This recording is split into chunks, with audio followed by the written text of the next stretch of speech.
Hello and welcome to Climactic. My name is Mark and I'm one of the founding hosts of the Climactic Network. But right from the beginning, the dream for Climactic was it wasn't going to be about me or any one person behind the show.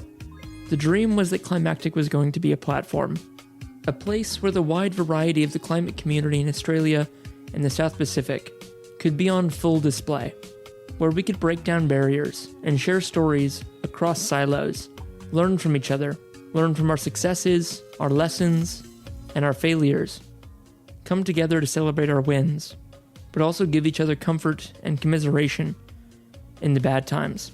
Well, I'm happy to say we've got a new correspondent coming on board to help us do just that, to share her voice and her perspective as she begins the journey to COP25. I'll leave her to introduce herself now, but I just wanted to say on behalf of the whole Climactic team, welcome aboard. It's great to have you here. And if you listening have a story of your own you'd like to share, or you know someone who does, someone who you might be able to help tell it, just get in touch with us at hello@climactic.fm or reach out to us on social media. We'd love to help you tell it and make sure it gets heard in the climate community. Thanks for joining us.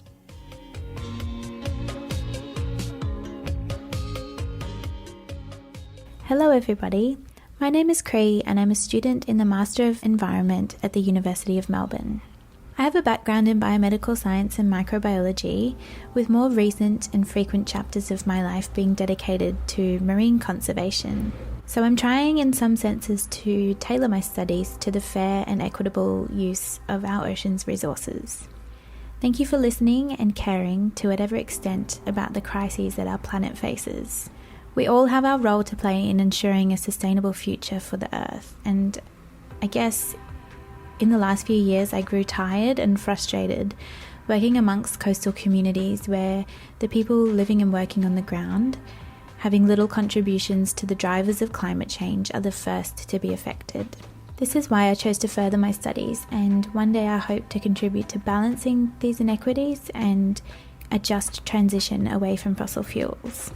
This semester, I'm really thrilled to have been chosen for the environmental stream of a policy fellowship with Global Voices. So Global Voices is a non-for-profit that offers some amazing opportunities to young Australians who are interested in policy and decision making. The fellowship will entail writing a proposal for policy to be implemented at a federal level, as well as attending the United Nations Framework Convention for Climate Change Conference of the Parties, or COP for short.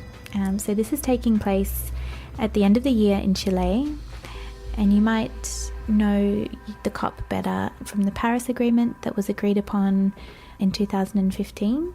So this is a really seminal coming together of all nation states to discuss the challenges that we're facing with climate change and how how nations are contributing to the mitigation and climate policy behind the drivers of climate change.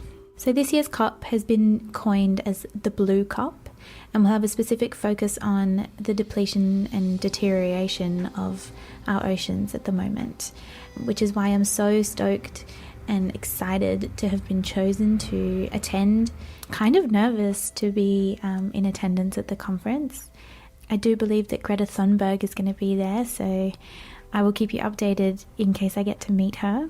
But yeah, so I'll be sharing my journey with you as a Global Voices scholar and what I kind of learn about policy writing and the intricacies of climate policy, the process of the COP and things beyond this.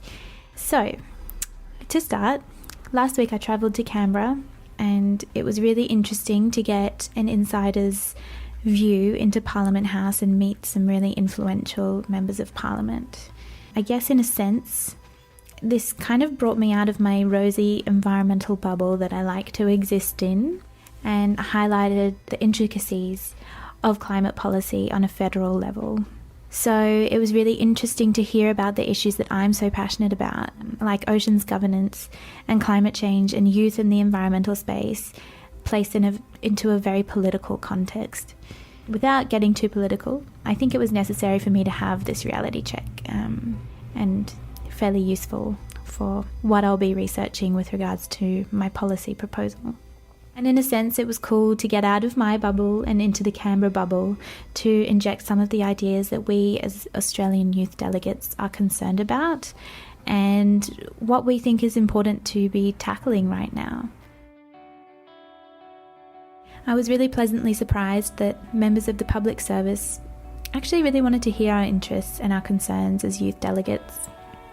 And it sounds as though we are going to be engaged with the process in COP, and we'll be able to bring the concerns that Australian youth have with regards to climate change to this really incredible global platform. We also got the chance to meet some of the world's leading academics at the Australian National University and hear about how the academic and political worlds kind of intersect inside this Canberra bubble. It sounds quite challenging, and I take my hats off to the academics who are really so passionate in working in that space, because it does not sound easy at all. So I got back a few days ago, and I'm still kind of pinching myself to make sure that actually happened. It was a really incredible experience, very overwhelming and exhausting, but also so insightful, and I really don't know any other kind of experience that would allow me to get that inside look into the inner workings of Canberra. I will keep you updated over the next few months how this policy fellowship is going and how things go at the COP at the end of this year. So thanks for listening. You'll hear from me soon. And just a fun fact, there are over 2,700 clocks in Parliament House. So I'm hoping that's enough for the government to keep track of the time we have left to save the planet. Over and out.